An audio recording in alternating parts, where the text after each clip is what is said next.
कहते हैं बंदूक और गोली किसी का नाम और पता नहीं जानती, यानी यहाँ बनने वाले मौत के सामान को देश भर में बहुत ही आसानी से पहुंचाया जाता है। आप देख सकते हैं मेरे हाथ में एक देसी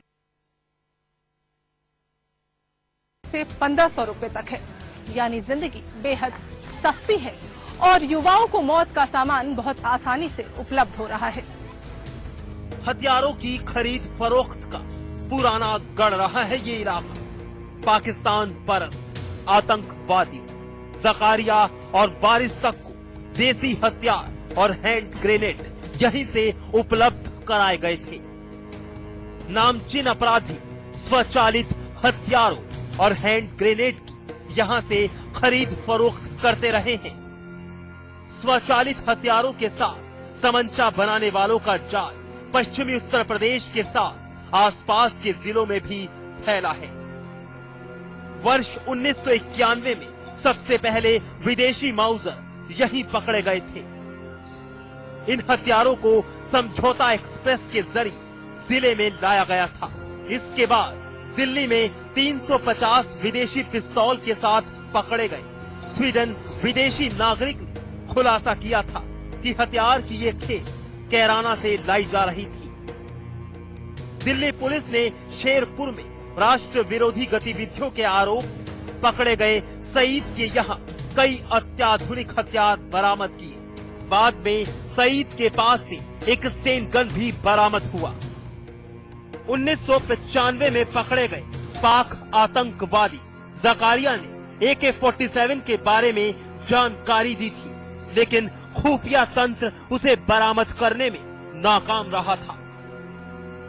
वर्ष 2000 में पकड़े गए पाक आतंकवादी वारिस को उपलब्ध कराए गए विदेशी माउजर और बम को कांधला के एक तस्कर ने दिए थे। तस्कर की गिरफ्तारी के बाद यह खुलासा हुआ था कि बरामद हथियार पाकिस्तान से लाए गए थे। बिजनौर में पकड़े गए कुख्यात रणवीर ने जानकारी दी थी कि एक सिपाही ने उससे AK-47 का सौदा कर रखा है। गंभीर बात तो यह है कि जेल में बंद एक माफिया ने कचहरी में पुलिस हिरासत में AK-47 का सौदा कर लिया। ये पश्चिमी उत्तर प्रदेश का वही इलाका है जहां किसान आंदोलन का शंखनाद हुआ था। आंदोलनों के उत्कर्ष और पराभव का गवाह बना है कैराना, लेकिन अब यहां बंदूक की आवाज किसानों की आवाज पर भारी पड़ने लगी है।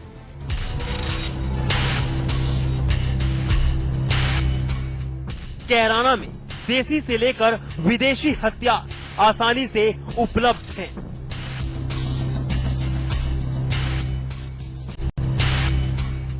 कैराना में देसी से लेकर विदेशी हथियार आसानी से उपलब्ध हैं।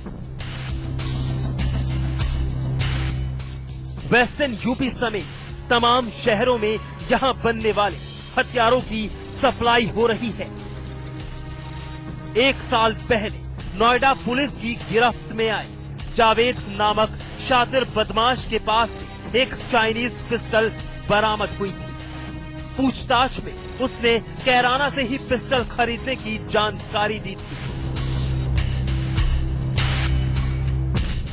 वैसे तो लोहे के तमंचे यहाँ आसानी से उपलब्ध हैं, पर पीतल के तमंचे रखना शान माना जाता है।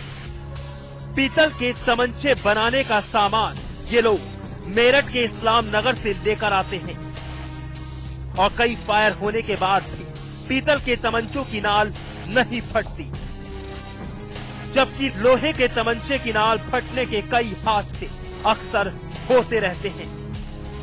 इसलिए यहाँ लोहे का तमंचा 100 रुपए से 500 रुपए में मिल जाता है, वहीं पीतल के तमंचे की कीमत हजारों में होती है।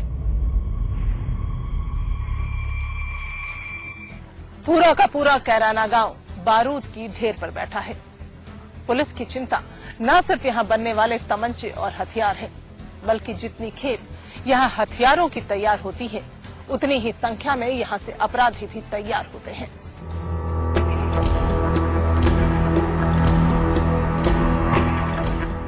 पश्चिमी उत्तर प्रदेश का ये इलाका कई खतरनाक धंधों की चपेट में आ चुका है। लेकिन पुलिस की चिंता सिर्फ अपराध नहीं, बल्कि यहाँ पनपने वाले अपराधी भी हैं। 98 हिस्ट्री शीटर्स हैं जो कि बहुत पुराने हैं। इसमें कम से कम नहीं तो जो 70-80 साल के हो गए, 90 साल के हो गए, अभी हिस्ट्री शीट कंटिन्यू चल रही है उनकी।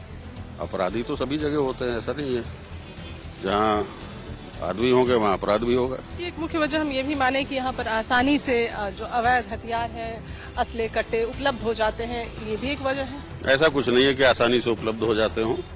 ये तो वेस्टर्न यूपी में ज्यादातर सभी जगह ऐसा ही है, लेकिन इतना नहीं है कि बहुत आसानी से मिल जाए, कहीं भी मिल जाए। पुलिसिया दावों के बाद भी आखिर क्या वजह है कि धड़ल्ले से हथियारों का निर्माण यहाँ चल रहा है?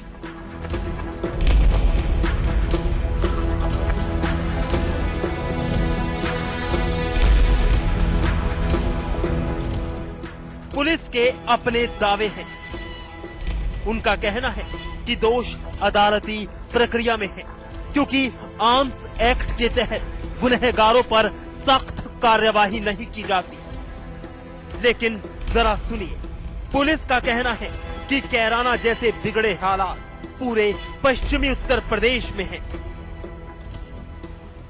वसूली का है, किडनैपिंग के अपराध हुए हैं। पहले बहुत सारे वजह किडनैपिंग इसमें पश्चिमी उत्तर प्रदेश में बहुत बड़ा एक जिस तरह रैकेट चलता था, तो उसमें यहाँ भी कुछ अपराध हुए, तो उनमें भी एचएस खुली हुई हैं। कुछ डकैती के भी मामले हैं, कुछ उठोलप के भी हैं। तो डिफरेंट टाइप के क्राइम्स यहाँ हुए हैं और कुछ हरियाणा का बॉर्डर होने के कारण अपराधियों को शरण लेने में एक स्टेट से दूसरे स्टेट भाग जाते हैं, जिसकी वजह से भी क्राइम को थोड़ी पनाह मिली हुई। जब सवाल उठने शुरू होते हैं तो जाहिर है हर कोई अपना पल्ला झाड़ना चाहता है। पुलिस की असफलता के पीछे यहाँ का राजनीतिक वर्चस्व। यहाँ दो ही घरानों की राजनीति रही, जिसमें मनोवर का परिवार, दूसरे बाबू हुकम सिंह। बाबू हुकम सिंह भी कभी इनके वर्चस्व को नहीं तोड़ पाए राजनीतिक रूप से, आपराधिक गठजोड़। जिस तरह पुलिस अपना दोष दूसरे के सिर मढ़ रही है, उसी तरह राजनेता भी अपराध के इस तरह फलने फूलने के लिए खुद को जिम्मेदार नहीं मानते हैं। यहाँ तक हमारे कराने की बात है, जब से हम राजनीति में आए कुछ ना कुछ कराने के लिए करते रहे। जो राजनीतिक परिवार है अपराध को संरक्षण देते हैं, ये तो उनका अपना काम है, उसमें मैं क्या टिप्पणी करूं। सब लोग जानते हैं, आप भी जानते हैं, पूरा कराना जानता है।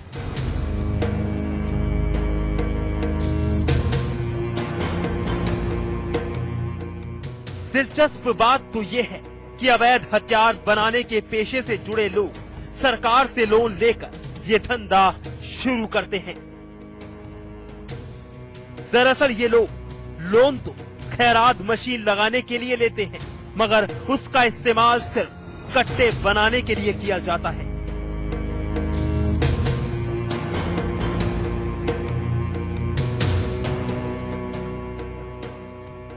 कट्टे के व्यापार को एक नया रूप देने वाले रमजानी ने भी सरकार से लोन लेकर इस धंधे की शुरुआत की थी।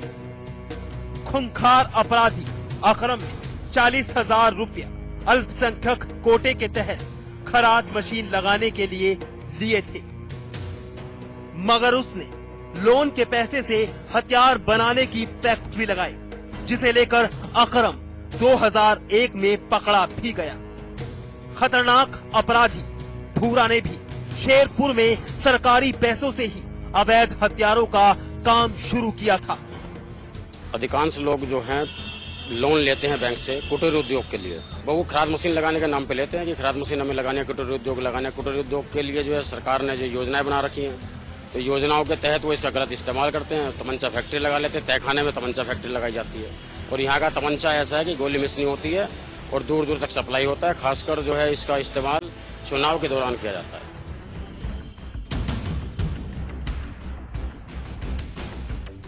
देश भर में हुए कई आतंकी हमलों के तार कैराना से जुड़े होने के सबूत मिले हैं।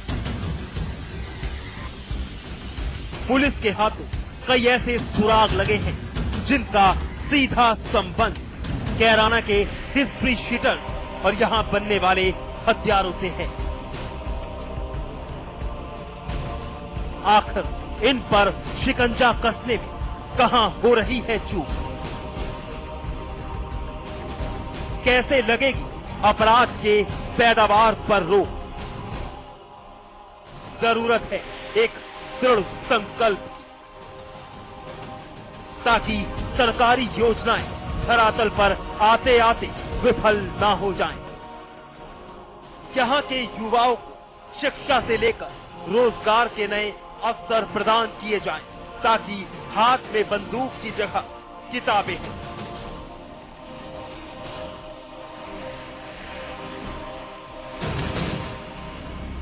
कैराना की रगों में बहादुरी का खून है। खुददारी और तेवर से यहाँ के लोगों ने अंग्रेजों को भी पछाड़ दिया, लेकिन अब यहाँ का मिजाज बदल गया है। इससे पहले कि जरायम की काली परछाई पूरे कैराना को अपनी आगोश में ले ले, जागना होगा पूरे तंत्र को। आपको जागोरे का ये एपिसोड कैसा लगा हमें जरूर बताएं। अगले हफ्ते हम फिर मिलेंगे आपसे एक नए मुद्दे के साथ। तब तक के लिए नमस्कार।